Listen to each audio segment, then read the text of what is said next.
You ever just kick back with your favorite drink on hand while talking with friends on Discord, and then suddenly have a bad video come into your hands with one point that you didn't think about until now? Yeah, me too.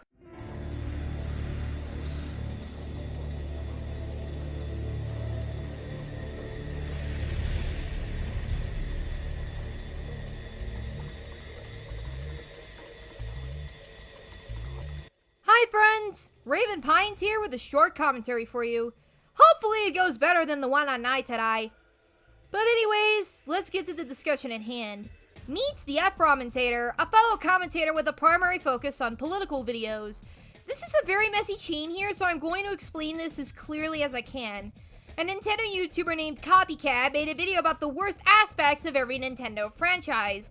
Then my friend Keyblade Master did a commentary on that, and Daisy Foxtrot, another friend of mine, did a commentary on that as an abrupt transition from her commentary on the Sonic Shadow channel. Then the dynamic duo, Key, and another fellow commentator, Horace Tome, did a co-op commentary on that section. Then Ephrom did a commentary on that, with the focus being on the Mario section. The video as a whole was complete hot garbage, but there is one particular point that I want to cover since it's about the co-op multiplayer aspect of some of the Mario games. So, without further hesitation, let's begin! Starting things off with Nintendo's first franchise, they debuted on the NES in 1985, Mario. Where I'd have to say that the worst thing about this series of games is that when they do include a multiplayer mode, it almost always is underwhelming.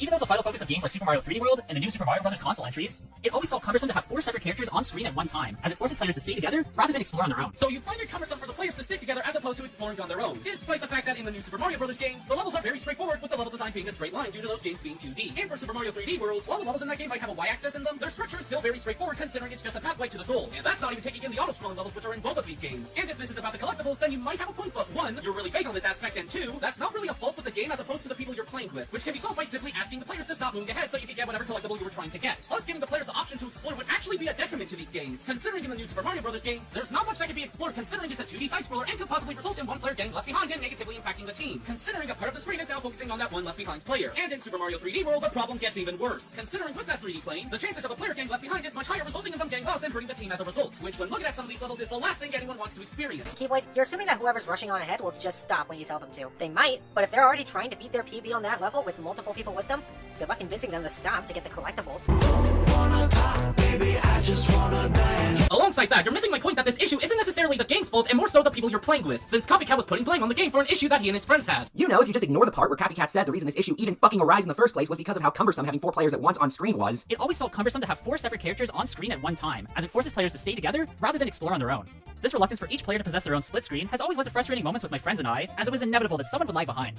The chaos that's caused from this can be fun, but it does greatly diminish the point of co-op play, as it becomes more entertaining to troll your party rather than to help them. People respond to the atmosphere they're in, and Copycat's point is that New Super Mario Bros. Wii and Super Mario 3D World create an atmosphere where trolling players is more fun than working together. And if you want to dispute that point, well, you'd have to respond to the idea that the game either causes that stimuli, or that humans respond to stimuli. Which, I'd love to see you try and argue that, Key. And if you don't believe me when I say humans respond to stimuli, well, if you want a particularly dark example, Google the Stanford prison experiment sometime. It's the very famous experiment from 1971, where a bunch of students at Stanford were told to roleplay as either a prisoner or a prison guard, with the guards just having the role of keeping the prisoners from escaping. And it was found that merely having the role of guard was enough to get these people to do absolutely brutal and terrible things. These are not for the faint of heart. Now, I know it's me you're thinking, Ephron, why the fuck are you mentioning this in a video about Mario? It's because we have the same brains regardless of circumstance. How we act in one situation is honestly not that far off from how we'd act in another. Mind you, the extent of our actions might change, or how severely we look at the situation might change, but we still have the same principles no matter what. So yeah, there's your little thought for the night.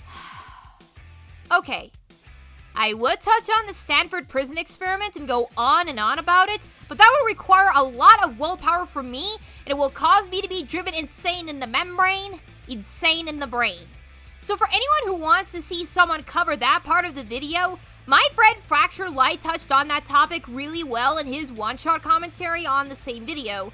A link to that video is in the description, as well as various videos on the topic and an article from the Sage Journal's website, plus Simply Psychology if you want to know more about it.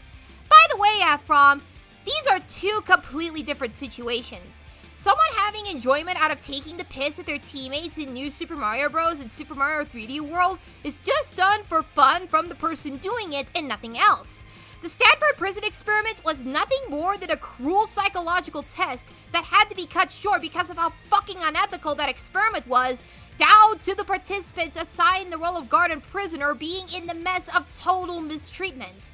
There is also the fact that the Mario Bros. Games don't gaslight people, while the Stanford prison experiment led people to have the prisoners genuinely believing that they deserved to endure what they were enduring, courtesy of my buddy Kagura 101. There's another thing that Fracture Light brought up that makes the Stanford prison experiment example a whole lot worse. Let's not pretend that this is unrepresentative, as it actually ruled out participants with neurodivergencies, meaning that they did not allow people with them to be in the experiment. But that's besides the point. You say that we as a species have the same brain, which isn't entirely true, like at all. Neurodiversity is a thing, and the average human brain can have millions upon millions of chemical reactions that can cause them to act differently in any situation under any circumstance, dire or not. These same reactions can have them evolve and change over time. Sometimes these reactions change drastically, with conditions like PTSD shrinking some parts of the brain. To expand on this even further, if we all supposedly had the same brain, then why do a lot of folks have neurological conditions like autism, ADHD, OCD, dyslexia, Tourette syndrome, etc.? Even if we allegedly have the same brain and the same principles no matter what, which is also wrong, I'll get to that in a second, we need to consider neurodiversity being a thing. You are neurodivergent yourself, correct? So why are we lumping neurodivergent people into this presumption? As far as the humans having the same principles go, have you ever heard of a thing called moral relativism? It's the idea that there is no absolute or universal set of moral principles. A whatever floats their boat sort of thing, if you will. So saying that we as humans have the same principles is preposterous at best and a stupid assumption at worst, especially in a discussion about Mario and co-op multiplayer of all things. That's all I have for this video. I have to get something on my channel before I go on my vacation. So until next time, this is Raven Pine saying take care and be kind to one another. Adios!